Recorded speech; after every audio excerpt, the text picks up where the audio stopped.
Hey, Ben here, and in today's video I want to go through Google Trends for 2020. I want to talk about how you can be utilising Google Trends to see, especially at the current time where things have been moving quite quickly, buyer behaviour is changing, all sorts of online shopping and searching behaviour is changing.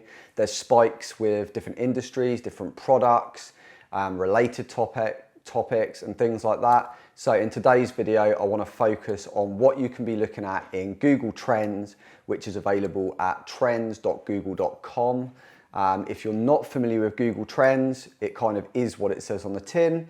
It basically plots the trends through different searches through Google's ecosystem.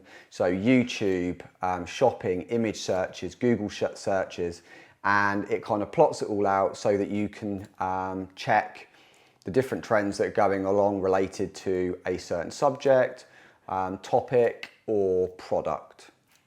So the first thing I'd be using this for is find what's trending now. So looking around products, services that you offer, the industry that you are in, the sector that you are in, looking at your specific search queries, keywords, terms around what you do, how you fulfill it, those sorts of things, looking at those, looking at what the trend data is saying. Are searches for that increasing? Are they decreasing? What are the related topics?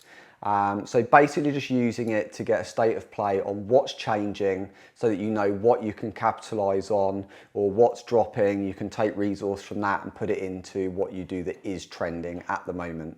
Also, it's really good for looking at related topics.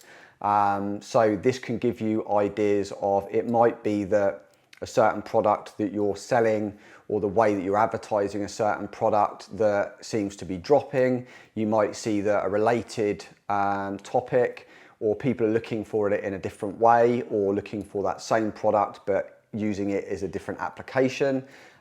So you can find the data off of that, and then you can update the way that you're selling your service or product to match those searches. Another thing at the moment that people might be getting caught up in is seeing a dip or seeing things dip at the moment and thinking this is to do with the whole COVID crisis. Depending on when you're watching this video, this might have passed by now, but people might be going, oh, demand is dropping. But actually, if you look back at this over a year or a couple of years, 5 years, and look at the trend data, look at what happened this time last year, because it might actually be, and it's surprising, but many businesses do not look at their seasonality.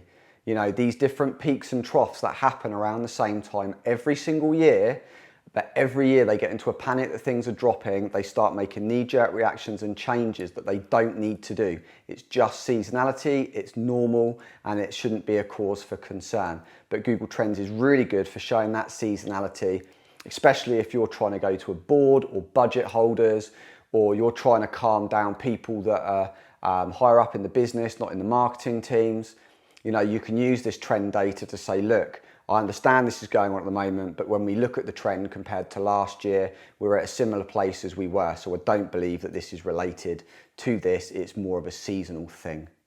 Okay, so I briefly touched on this earlier, but looking at Google Trends to identify related topics and also queries can be a really good way of seeing if user search behavior has changed, or that your product might be being looked at in a new way for a new application that you may not have thought of, but Google's kind of connecting the dots for you.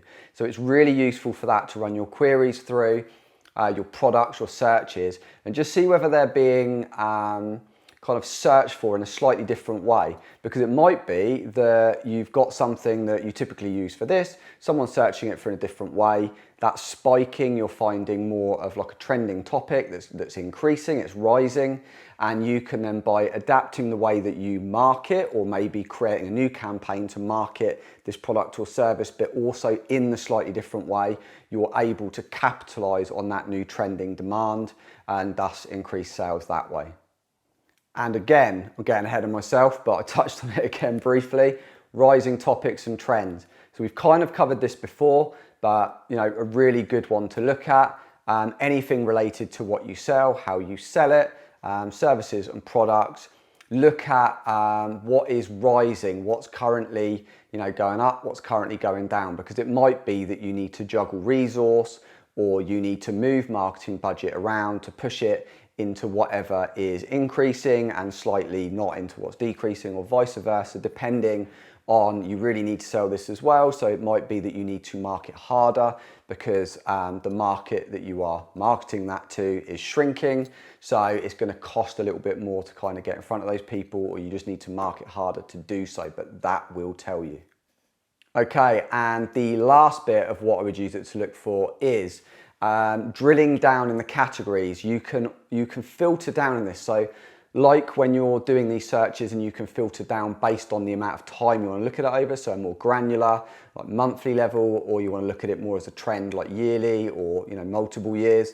You can also look at it from the point of view of platforms. So behaviors will change. For example, if you take things like the term masks, you're going to start seeing, when you look at search and products, you're going to start seeing a lot of, COVID masks, coronavirus masks, all kinds of filtering masks.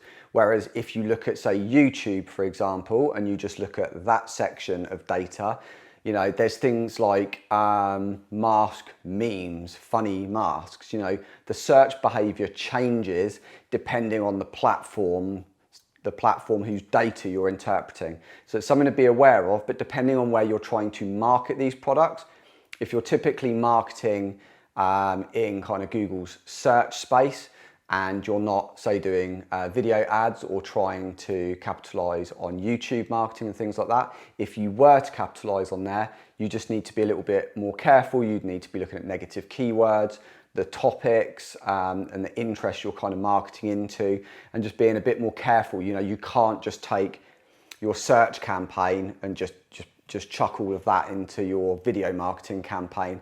You're going to find that it's going to pick up a lot of different things. So being able to filter between the different data sources is really useful. So, that kind of wraps this video up. I'd love to know if you're already using Google Trends to go through and try and get some good wins, see where you can kind of adapt what you're currently doing to capitalize on the trend data. If you've also got any other really cool ways that you're using Google Trends, I'd love to know. So pop a comment below and let us know how you're using it.